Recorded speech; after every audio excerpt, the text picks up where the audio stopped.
game of adjustments, Dos. We take a look at the setting department. Well, Cagayan Valley, they have probably the #1 setter in the league in Pomla, Soraya. Nakikita mo, Air Force is #2 pagdating sa setting. Diyan, Rhea Di Maculangan, pati na rin itong si Semana. Yun ang gumagana talaga dito sa Air Force. Yung tandem na yan, ni Semana at ni Di Maculangan. Nasa Semana pa nga na gagawa mong setter. So, yung mga crucial portions of the set, of the game, pwede mong laging full frontline ka. Dahil kay Wendy. Tama yung sinabi mo, masarap nga kumain ng maanghang na seaweeds. Diba? Alam mo, favorite kong snack eh, lalo na mag-abroad ka. Pasalamat tayo kay Michelle Datuin na nagpasalubong galing sa Thailand ng spicy seaweeds. Very good, very good.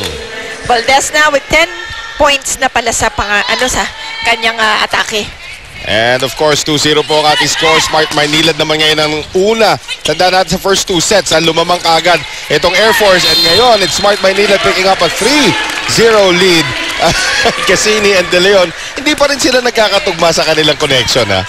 If it's One Family Pizza, it's gotta be Shakey's. Well, nabanggit mo si Cassini. Cassini now 9 points. Itong si Soltones 5. Si Roses with 3 points. Sa kabila, Caballero 13 na, partner. Kasi napakadaming na-score dun sa second set. Cases with 7. Ortiz, Semana, De Ramos with 4. Well, another block attempt there on the attempt by Caballero. Cassini ngayon, De Leon. Across now, yung hulog ni Soltones. Maika. Roses. Down the middle ngayon. Cassini off the block. Pasok pa. Pinatama lang dun sa fingers ng blockers ng Air Force. At yan ang dinadala talaga ni Cassini, no? Yung maturity of the game and experience. Well, the former league MVP nga, masasabi natin dito. In fact, I'm trying to think of a team dito na walang former league MVP. Well, of course, FEU wala na. And Caballero finally scores. Itong Air Force, walang former league MVP sa kanila. Si Rhea ba? Hindi finals. Oo, finals. Finals MVP. Pero yung liga, ito si Cassini nandito na, di ba? Tapos sa Meralco, Maureen Penetrante. Sa Army, nandito sila lahat. MVPs. Sa Cagayan Valley, Aisa Maiso. Nice block again by Pinok, the former MVP. Talaga naman with hang time pa yun, Pinok. Ganda ng starting lineup dito ni Coach Roger. Nilagay na niya kaagad sa harapan si Cassini. Unang 2 set sa likod niya sinimulan eh. And Rexona Anti-Perspirant Deodorant, it won't let you down. Tsaka pansin mo, partner, si Pinok. Halos hang time na nga lang nung binlock niya yun. Pero nilagyan niya pa rin ng push pababa. Yan ang push pababa. Ayan. So makita ng push pababa. Baon na baon yun. Well, titignan natin if Micah Ortiz can block that shot one more time. Rachel Soltones, rotation, violation. Ang may tatawag kontra, kanino? Smart Maynilad. And anong tao doon? Sinasabi ni Coach Clarence, nakakadalawa na raw yun. That's the first one na nahuli if in case. Tama yung server, so it cannot be the server. O kanina pa dapat yun? Yun nga sinasabi ni Coach Clarence na nakadalawa na yun. So tinitignan ngayon, you can see of course Philip Season heading the table officials for this match. So binawasan na 1 puntos ngayon itong Smart Maynilad. So our score officially is 5-2. Wala namang reklamo si Coach Roger Correa. Mali naman talaga eh. Pero I think the contention of Coach Clarence Esteban is kanina pa yun. Dapat bawasan sila na 1. So 5-2 po ang ating score. And we are back to live action dito. Cassini, gininaw sa kakahintay. Nalito sa loob ng court. Alam mo ito si Cassini, kaya batak na batak pa rin siya. She's still fit. Naglalaro yan sa Australian National, sa Australian Professional League. Yeah, marami kasing liga and tournament sa Australia. Right. Wala, ayun na naman sasabi mo dun eh. Parang problema to. Walang blocker yung numero 2 ng Smart Maynilad. Yun na lang yun. Talaga. Ito, tama na to. Si Soltones na talaga magsaserve. Okay, good reception there by Cases. De Ramos. And Axel is the official outfitter of the Shakey's V-League. Quesini, Abanto with the dig. Caballejo na. Oh, ganda ng blanca ni Ruby. Yeah, kaya naman tuwang-tuwa dun si Quesini. Sabi yan, na-rub off ni Quesini yung blocking. Yung klase ng blocking nitong si Quesini kay Ruby De Leon.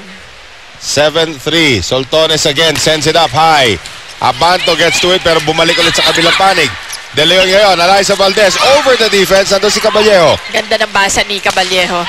Wendy na napalakas yung kanyang tira.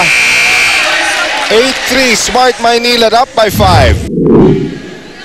For Shakey's V-League updates, go to www.facebook.com/NewsTVAllSports and send it now to Noringo. Thanks, Noel. Mukhang na-address naman ng Smart yung problema na sinabi ni Coach Roger in the first and second set. Masyado mabagal ang start nila. Very, very diesel. So with that, sila mapapagod. They cannot play catch-up all the time. Sabi niya, kailangan, when the blockers go up to block, kailangan 100%. Si Judy Caballejo, masyado maraming points against them, kaya they lost the second set. So they have to focus on blocking, not only Cassini, but the rest of the team. Noel? Well, ngayon titignan natin if they can focus on reception also. Itong kupunan ng Air Force just cannot get anything going. And now, Alyssa Valdez, umatake na naman galing sa open. At yung ngiti ni Alyssa na akala mo wala siyang ginawa. Alam mo eh. Hindi alam na lumipad siya ng ganito. Right. Our Rexona anti-perspirant deodorant. It won't let you down. Slow-mo from Alyssa Valdez there.